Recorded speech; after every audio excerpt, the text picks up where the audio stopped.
हो ही खोने नहीं दूंगा,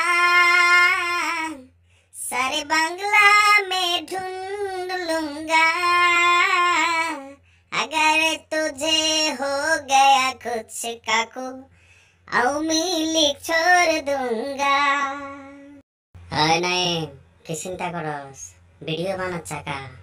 চিন্তা ভাবনা বাদ দিয়ে ভিডিওটা কর।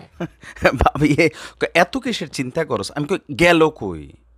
কারফিউটা ডাক দিয়া জরুরি অবস্থাটা জারি কইরা এপাটারে বলার পাওয়া যেতেছে না। কয় শুনছো না, পুরুষ মানুষ প্রকাশ্যে কান্দে না, দরজা বন্ধ কইরা একলা একলা কান্দে, মনের দুঃখে হয়তো কান্দতেছে, তবে সময় টিভির বিচার চাইছে ভাবিয়ে।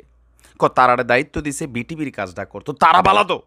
আমার ওবায়দুল কাদেরের ফিসতে কেন লাগছে হ্যাঁ শরীরটা বালা না, কয়েকটা স্ট্রোক করুন না রুগী, এরকম যে পরিস্থিতিটা তৈরি হয়েছে, কার না কলিজাত কাফন দিছে না কোনো সরকারটা হালাই দেয় তানে, এরকম একটা টেনশন কিন্তু তৈরি হয়েছিল। হয়তো টেনশানে আছে, আইব, তোমরা অধৈর্য হইও না। দর্শক, সবচেয়ে একটা মজার বিষয়, আমি সময় টিভির একটা নিউজ দেখে আমি নিজেও একটু আশ্চর্য হয়েছি যে ইন্টারনেট কানেকশন চালু হলে আরও কী কী সামনে আসে। সময় টিভির শিরোনামটা হচ্ছে 4 দিন ধরে কোথাও নেই ওবায়দুল কাদের। তারপরে তারা যুক্তি প্রমাণ উপস্থাপন করছে। আসলে আমিও জানতে চাই, মানে ওবায়দুল কাদের সাহেবকে ফাঁকে ফাঁকে যতগুলো নিউজ দেখছি ওনাকে কিন্তু দেখা যাচ্ছে না। কোটা সংস্কারের ইস্যুতে যখন একের পর এক ঘটনা ঘটছে, গণমাধ্যমকে বিভিন্ন মন্ত্রীরা ফেস করছেন। আজকেও সর্বশেষ যে প্রজ্ঞাপন জারি হয়েছে, 4 মন্ত্রী এখানে অপ্রয়োজনীয় হিসাবে আমি মনে করি যে আমাদের শিক্ষামন্ত্রী ছিল, বা পাশাপাশি আমরা যদি ধরতে পারি যে ধরেন জনপ্রশাসন মন্ত্রী, ঠিক আছে, আরাফাত ভাই তিনি না থাকলেও পারতেন, ওবায়দুল কাদের সাহেবের থাকার কথা ছিল, বা ব্রিফিংটা তারই কথা ছিল। এরপরই উঠে আসছে যে সরকারের নেওয়া বিভিন্ন পদক্ষেপ এবং অন্যান্য বিষয় তুলে ধরছেন একের পর এক মন্ত্রীরা। কিন্তু গেল শুক্রবার থেকে কোথাও নেই আওয়ামী লীগের সাধারণ সম্পাদক এবং সড়ক পরিবহন ও সেতুমন্ত্রী ওবায়দুল কাদের। আর বলা হচ্ছে যে এই গত কয়েকদিন যাবৎ সরকারের বিভিন্ন স্থাপনায় যে ধ্বংসযজ্ঞ চলেছে, নিজ মন্ত্রণালয়ের অধীন দপ্তরগুলো পরিদর্শন করেছেন সংশ্লিষ্ট মন্ত্রীরা।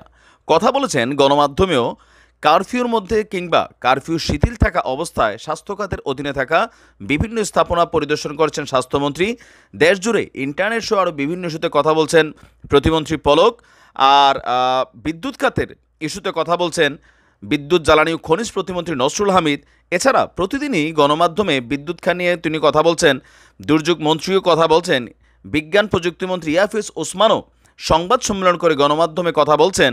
এত সবের মাঝেও কোথাও কোনো গণমাধ্যমের সামনে দেখা যায়নি ওবায়দুল কাদেরকে। অথচ সবচেয়ে বেশি তাণ্ডবলীলা চলেছে যেসব প্রতিষ্ঠান এবং স্থাপনায়, সেগুলোর বেশিরভাগই ওবায়দুল কাদের সাহেবের যে মন্ত্রণালয় তার অধীনে। ঢাকাবাসীর স্বপ্নের metro rail Kazipara Mirpur station একেবারেই এই মুহূর্তে ব্যবহারের অযোগ্য, সেটিও দেখতে যাননি ওবায়দুল কাদের। পরপর 2 দিন ওই এলাকা পরিদর্শন করেছেন মেট্রো রেলের ব্যবস্থাপনা পরিচালক। মহাকালী সেতু ভবনে আপনার যেই তাণ্ডব চলেছে, লুটপাট চলেছে, এগুলোর পর সেতু বিভাগের সচিব তিনি সেগুলা পরিদর্শনে গিয়েছেন। কোথাও নেই দায়িত্বপ্রাপ্ত মন্ত্রী ওবায়দুল কাদের।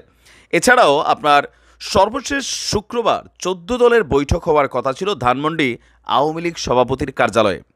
আওয়ামী লীগ সহ 14 দলের অন্য নেতাদের সঙ্গে বসেছিলেন ওবায়দুল কাদের, কিন্তু পরে বৈঠকটি গণভবনে সরিয়ে নেওয়া হয়। সবশেষ সোমবার 14 দলের যে বৈঠক হয়েছে, সেখানেও জোটের সমন্বয়ক ও আওয়ামী লীগের উপদেষ্টা মণ্ডলীর সদস্য আমির হোসেন আমুর, তিনি নাকি এই প্রোগ্রামটা সেখানে হচ্ছে বাসায়, সেখানেও মানে আমির হোসেন আমুর বাসায় একটা সর্বশেষ বৈঠক হয়েছে, সেখানেও ওবায়দুল কাদের ছিলেন না। প্রশ্ন হচ্ছে তিনি আসলে গেলেন কই? তিনি কি বিদেশ গমন করছেন? মানে কারফিউ জারির পরে নাকি শরীরটা বেশি ভালো না, যেহেতু 2-3 বার স্ট্রোক করছেন, উপমহাদেশের শ্রেষ্ঠ ডাক্তার দেবী শেঠি তেনার চিকিৎসা করছেন, সিঙ্গাপুর চিকিৎসা হচ্ছে, আসলে গেল কই? বা সময় টিভি হঠাৎ করে ওবায়দুল কাদেরকে কেন এভাবে একটা ভিলেন হিসাবে আওয়ামী লীগের মধ্য থেকে বের করার চেষ্টা করছে? পিছনে আসলে ঘটনা কি? সময় টিভির মালিককে আওয়ামী লীগের সাধারণ সম্পাদক হওয়ার লোভ জাগছে মনে হয় আসলে। But by the way, Obaidul Quader সাহেব কোথায় গেছেন? কেন আউট অফ ফোকাস বা ক্যামেরা? বিষয়টা কিন্তু একটু রহস্যজনক। যাই হোক, হয়তো শীঘ্রই হাজির হবেন, তারপর জানাবেন। হ্যাঁ, একটু অপেক্ষা করুন, আসবে।